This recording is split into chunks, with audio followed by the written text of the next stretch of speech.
ព្រ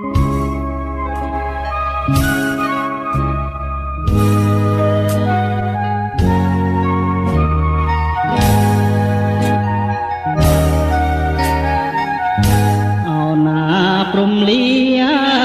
ខិតណាយមិនដាច់ឡើយខិតកម្រិតឲ្យខ្ញុំស្គាល់តែទុកស្គាល់តែវិបត្តិពុំដែលបានសុខព្រមជួបតែទុកជីវិតខ្លោចសាអ្វីគេតាមចងវេរី